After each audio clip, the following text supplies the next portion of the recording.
Hey guys, Speedoz here, and today I bring you a new video about a Spectral Shield Throw build, but as a Gladiator, and it's incredibly tank. I'm reaching at this moment over 100k effective HP on the PoB. It is very easy to play and very tanky as well. I can't do this just yet. We're going for 79 attack and spell block, along with a very nice movement speed, as you can see.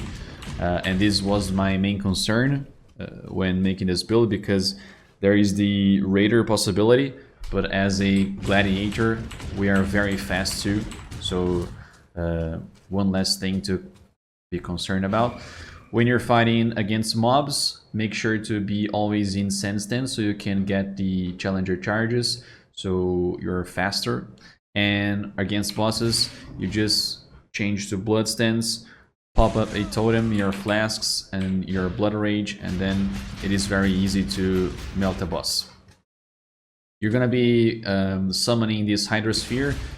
Whenever you hit it, the shards will explode away from it, but it is very nice if you can summon the Hydrosphere close to the boss and then fight this boss like this, because the shield will hit the boss, will hit Hydrosphere, and then it will basically behave like a double damage sort of thing. So it is very nice. At the video description we have a PoB with some cool stuff there. As you can see at the bottom left, there is a few recommendation passive points for you. I was leveling with Splitting and Shattering Steel until level 230, where I got my unique shield, which is very easy to level, as well as the level 28 Spectral Shield Throw gem. And then after that, there is a few paths for you to follow if you want.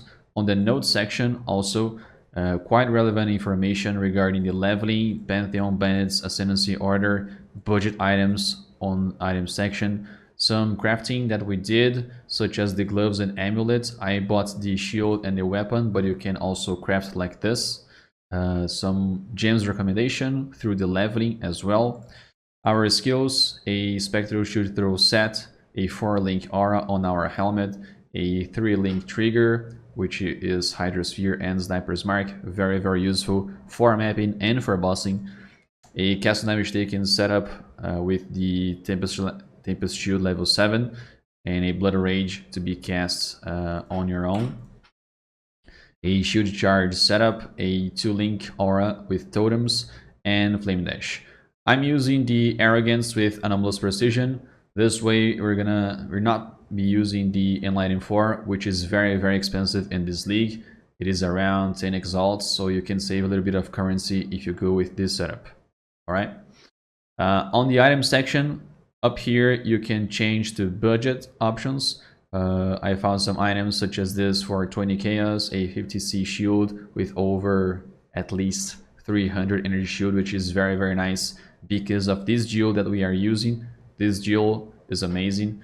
It gives us a lot of crit chance and critical strike multiplier per 10 maximum ES on our shield, and this is why we're going to be looking for over 300 energy shield on our shields. Some items here that are basically very similar. Oops. Very similar to... I forgot to change that. I will change this. Very similar to our endgame version, as you can see here, which is a Harpy Rapier base because of the global critical strike multiplier on the implicit.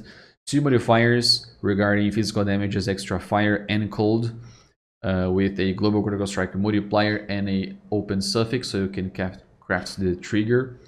Also a shield with a very nice energy shield and as much evasion as you can, like I told you.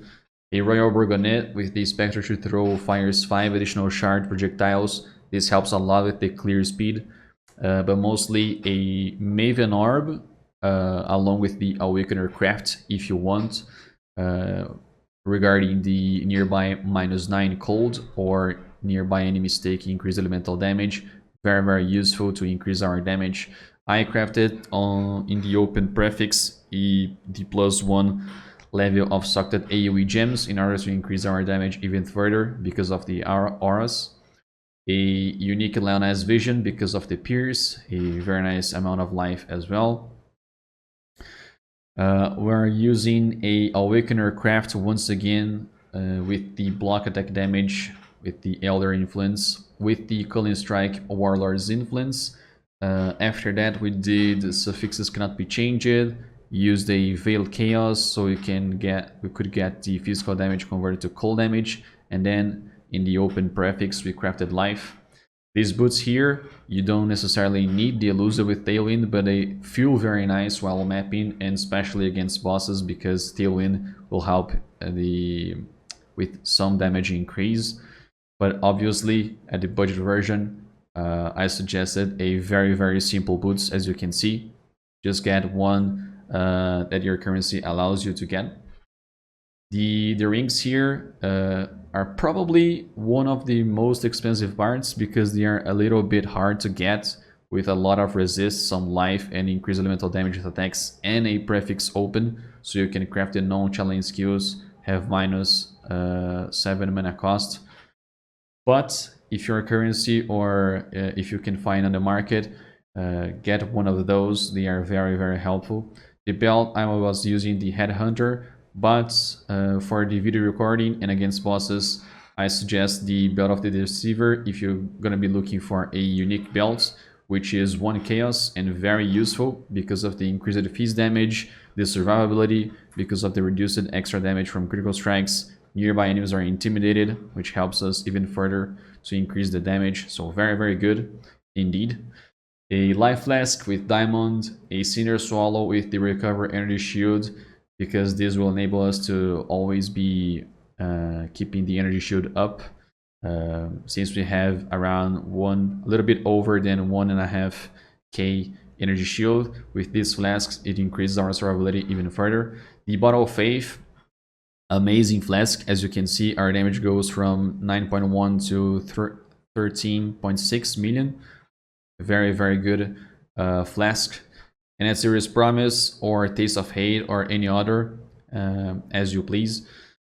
We have a Seething Fury, like I told you, very important jewel for this build because of the critical strike chance and the multiplier. A Watcher's Eye with physical damage converted to cold damage. The Thread of Hope with a small ring with minus resist as low as you can, so you can get some very interesting notes here.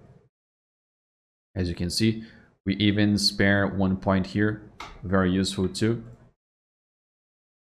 On the cluster jewels, we're getting a large cluster with 8 maximum passives, with Calamities, Feel the Fight, and Martial Prowess. Feel the Fight helps us a lot with the Mana Leech. Is a very nice quality of life. The medium clusters both have maximum 5 passive skills and basics of pain and also pressure points. This helps us with the increased critical strike chance and the damage. They feel very nice on the build. The regular jewels could be something or anything with increased maximum life, global critical strike multiplier, some attack speed, and resists if you can, as you can see here. So overall speaking, I am very happy with this build. We are level 95. It is very smooth to play, very fast, especially when you have the challenger charges. It is 79 attack and spell block. If you use another Maven orb with the chance to block attack damage, you can go up to 80 attack and spell block, which is awesome. And the only bad thing here is it is probably one of the most played builds in 3.15, so the price of the items could be a little bit expensive, but it's definitely worth it. It's amazing. The gameplay is awesome. And I don't have anything else to say regarding negative points. A little bit of misclick there. So I hope you guys enjoyed the video and it was useful. Thank you very much for watching and see you next time.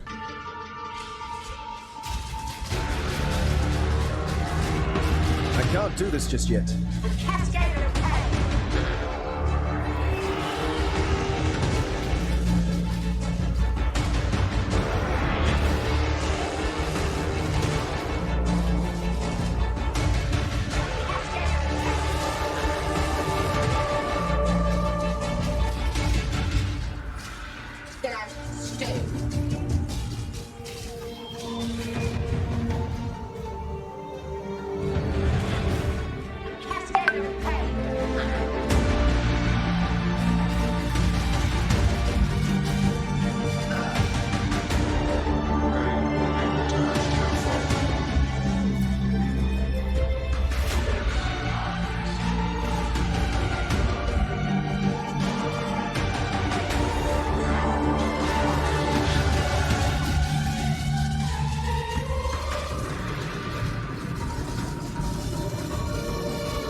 do this just yet.